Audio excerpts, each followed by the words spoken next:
വളങ്ങളിൽ NPKയുടെ തോത് കൂടുതലുള്ളത് പിണ്ണാക്ക് വളങ്ങളിലാണ്. വേപ്പിൻ പിണ്ണാക്കിൽ 5.2% നൈട്രജനും 1% ഫോസ്ഫറസും 1.4% പൊട്ടാഷും ഉണ്ട്. ഇനി കടല പിണ്ണാക്കിൽ 7.3% നൈട്രജൻ, 1.5% ഫോസ്ഫറസ്, 1.3% പൊട്ടാഷും ഉണ്ട്. ഇത് കേരള അഗ്രികൾച്ചർ യൂണിവേഴ്സിറ്റി പുറത്തിറക്കിയ ഒരു കണക്കാണ്. ഈ ജൈവവളങ്ങളിലെല്ലാം സൂക്ഷ്മമൂലകങ്ങളും ധാരാളമുണ്ട്. എല്ലാവർക്കും നമസ്കാരം. ഞാൻ പ്രേമ. ഹരിതത്തിൻ്റെ പുതിയ വീഡിയോയിലേക്ക് സ്വാഗതം. തക്കാളി കൃഷിയിൽ കൂടുതൽ വിളവിന് നമ്മൾ ഏതൊക്കെ വളങ്ങൾ കൊടുക്കണം? ജൈവ കൃഷി രീതിയാണ് നമ്മൾ തിരഞ്ഞെടുക്കുന്നതെങ്കിൽ ഈ ജൈവ വളങ്ങളിൽ എത്ര ശതമാനം നൈട്രജനും ഫോസ്ഫറസും പൊട്ടാഷും അടങ്ങിയിട്ടുണ്ടെന്ന് നോക്കാം. സാധാരണ നമ്മൾ ജൈവ രീതിയിൽ കൃഷി ചെയ്യുമ്പോൾ കുറച്ച് ചാണകം കലക്കിയിട്ട് ചെടിയുടെ ചോട്ടിൽ കൊണ്ടൊഴിക്കും. പക്ഷേ അതിൽ വേണ്ടത്ര വിളവ് നമുക്ക് കിട്ടില്ല. ചെടി വളരും, നൈട്രജൻ കൂടുതലുള്ളത് കൊണ്ട് ചെടി വളരും, പക്ഷേ കായ്ഫലം കുറവായിരിക്കും. അപ്പോൾ ഈ ജൈവ വളങ്ങളിൽ എത്ര ശതമാനം NPK മൂലകങ്ങളുണ്ടെന്ന് നോക്കാം.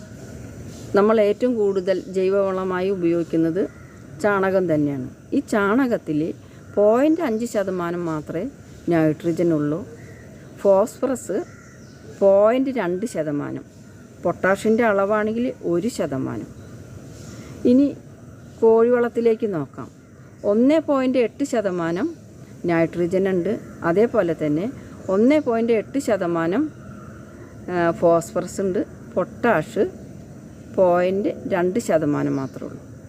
ഇനി ആട്ടിൻ കാഷ്ടത്തിൽ നൈട്രജൻ എത്ര ഉണ്ടെന്ന് നോക്കാം. ആട്ടിൻ കാഷ്ടത്തിൽ 0.7% നൈട്രജൻ, ഫോസ്ഫറസ് 0.6% ഫോസ്ഫറസ്.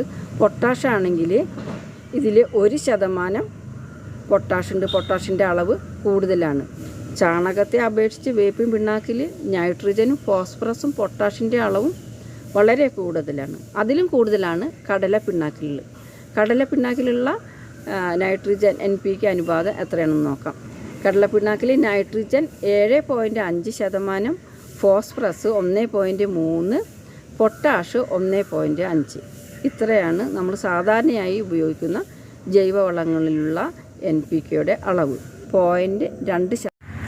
ഇത് ചാണകപ്പൊടിയിൽ വേപ്പിൻ പിണ്ണാക്കും ട്രൈക്കോഡെർമയും ഇട്ട് സമ്പുഷ്ടീകരിച്ച മിശ്രിതമാണ്. ഇത് KVKയിൽ നിന്ന് വാങ്ങിച്ചതാണ്, തവനൂർ KVKയിൽ നിന്ന്. ഇതിൻ്റെ വില 2 കിലോന് 80 രൂപയാണ്. ഇത് ചാണകപ്പൊടി കിട്ടാത്തവർക്ക് അല്ലെങ്കിൽ സമയം കുറവുള്ളവർക്ക് ഇത് വാങ്ങിച്ച് കൃഷി ചെയ്താൽ മതി. പിന്നെ അടുത്തത് ട്രൈക്കോഡെർമ ഇട്ട് സമ്പുഷ്ടീകരിച്ച ചകിരിച്ചോറാണ്. ഇനി വേനൽക്കാലമാണ് വരാൻ പോകുന്നത്. അതുകൊണ്ട് തന്നെ മണ്ണിൽ തക്കാളി ചെടിയുടെ ചുവട്ടിൽ എപ്പോഴും ഈർപ്പം വേണം. അതുകൊണ്ട് ചകിരിച്ചോറ് നമ്മൾ ഓരോ പ്രാവശ്യവും വളം കൊടുക്കുമ്പോഴും കുറച്ച് ചകിരിച്ചോറ് ചേർക്കുന്നത് നല്ലതാണ്. പിന്നെ ഇത് പച്ചക്കറികളുടെ ഇലകളിൽ തളിച്ചു കൊടുക്കുന്ന ഒരു സൂക്ഷ്മമൂലകങ്ങളുടെ ഒരു മിശ്രിതമാണ്. ഇതിൽ magnesium, sulphur, boron, zinc, copper, iron, manganese, molybdenum എന്നിവ അടങ്ങിയിട്ടുണ്ട്. ഇത് തവനൂർ KVKയിൽ നിന്ന് വാങ്ങിച്ചതാണ്. ഇതിപ്പോൾ വിത്ത് മുളച്ച് 30, 45, 60 ദിവസങ്ങളിൽ തളിച്ചു കൊടുക്കാം. എങ്ങനെ? 5 ഗ്രാം 1 ലിറ്റർ വെള്ളത്തിൽ കലക്കിയിട്ട് ഇത് സ്പ്രേ ചെയ്ത് കൊടുക്കാം. ചാണകപ്പൊടി ചെടിക്ക് നൈട്രജൻ കിട്ടാൻ, ചെടിയുടെ കായിക വളർച്ചയ്ക്ക് എല്ലുപൊടി അതിൻ്റെ വേരിനെ നല്ല സ്ട്രോങ് കിട്ടാൻ വേണ്ടിയിട്ട്, അതേപോലെ തന്നെ ഇതും കൂടി ചേർക്കണം.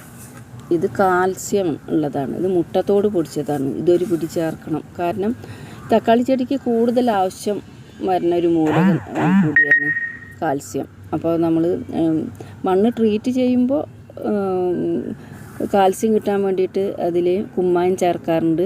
പക്ഷേ ഇത് നട്ട് കഴിഞ്ഞാലും ഇതേപോലെ ഒരു പിടി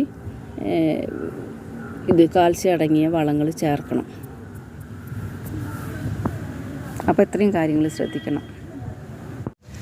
അപ്പോൾ ഇതിനോടൊപ്പം തന്നെ നമുക്ക് വെണ്ണീറും ചേർക്കണം. പക്ഷേ വെണ്ണീർ ചേർക്കാൻ ട്രൈക്കോഡെർമ ഇട്ട് വളങ്ങളിൽ വെണ്ണീർ ചേർക്കാൻ പാടില്ല. അതിലെ സൂക്ഷ്മജീവികൾ നശിച്ചു പോകും. അതുകൊണ്ട് ഒരാഴ്ച കഴിഞ്ഞിട്ട് വെണ്ണീർ തക്കാളി ചെടിയുടെ ചുവട്ടിൽ ഇട്ട് കൊടുക്കാം.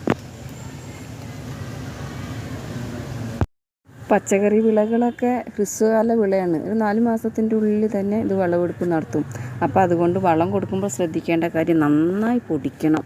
അല്ലെങ്കിൽ ചാണക കഷ്ണവും പിന്നെ അതേപോലെ ആട്ടുംകാട്ടവും മുട്ടത്തോടൊക്കെ പൊടിക്കാതെ ഇട്ട് കഴിഞ്ഞാൽ ഇത് അടുത്ത വിളവ് ഇറക്കുമ്പോഴും അതേപോലെ കിടക്കുന്നത് കാണാം. അപ്പോൾ ഈ കാര്യങ്ങളൊന്ന് ശ്രദ്ധിക്കണം. പിന്നെ ഇത് എത്ര ഉണ്ടെന്ന് വെച്ചാൽ ഇതുകൊണ്ടൊരു പിടുത്തം ഇട്ടാൽ മതി. ഞാനിത് കൈ തൊടാത്തത് ഇതിൽ ട്രൈക്കോഡെർമയൊക്കെ ഉള്ളത് കൊണ്ടാണ്. ട്രൈക്കോഡെർമ സൂക്ഷ്മ അണുക്കളൊക്കെ ഉള്ളത് കൊണ്ടാണ്. ഇതിൻ്റെ തടത്തിലത്തെ മണ്ണൊക്കെ ഒന്ന് നീക്കിയിട്ട് ഇത് ഒരു പിടി ആവശ്യാനുസരണം ഇട്ട് കൊടുക്കാം. നമ്മൾ ഓരോ ചെടിയുടെ വളർച്ചയ്ക്കനുസരിച്ച് ഇട്ട് കൊടുക്കണം. ഇതിട്ടിട്ട് മണ്ണാണ്ട് കയറ്റി കൊടുക്കാം. പിന്നെ ഒരു തണ്ട് ഇതേപോലെ വെക്കണം കേട്ടോ. തണ്ടല്ല, ഒരു കമ്പ്. കാരണം തക്കാളി ചെടിയുടെ തണ്ടിന് എന്താ പറയുക, സ്ട്രോങ് കുറവാണ്. അതുകൊണ്ട് ഒരു താങ്ങനായിട്ട് ഇങ്ങനത്തെ കമ്പുകൾ കുത്തി കൊടുക്കണം. ഒരു ചെടിക്ക് വളങ്ങൾ ഒന്നിച്ചു കൊടുക്കാതെ 10 ദിവസം കൂടുമ്പോൾ നമ്മൾ വളപ്രയോഗം നടത്തണം. സാധാരണയായിട്ട് ഇപ്പോൾ തക്കാളി ചെടിയാണെങ്കിലും 10 ദിവസം കൂടുമ്പോൾ ചാണകപ്പൊടി, എല്ലുപൊടി, പിന്നെ വെണ്ണീർ ഇത് കൊടുക്കാറുണ്ട്. ഇതിന് പുറമെ ഇത് ഒരു ചാണക സ്ലറിയാണ്. ചാണകവും പിന്നെ ഗോമൂത്രം, പിന്നെ സൂഡോമോണസ് ഇതിൽ 10 മില്ലി ഒഴിച്ചിട്ടുണ്ട്. ഇത് ഒരു 3 കപ്പ് വെള്ളമായി നേർപ്പിച്ച് തക്കാളി ചെടികളുടെ ചുവട്ടിൽ ഒഴിച്ചു കൊടുക്കണം. കൃഷി അറിവ്: കൂടുതൽ നൈട്രജൻ വളങ്ങൾ കൊടുത്താൽ പൂവിടാത്ത 2 വിളകളാണ് പയറും മത്തനും. അപ്പോൾ പൂവിടുന്നതിന് വേണ്ടിയിട്ട് നമ്മൾ അതിൻ്റെ ഇലകൾ നുള്ളി കൊടുക്കുന്നത് നല്ലതാണ്. വീഡിയോ ഇഷ്ടപ്പെട്ടാൽ ഷെയർ ചെയ്യാൻ മറക്കരുത്. എല്ലാവർക്കും നന്ദി, നമസ്കാരം.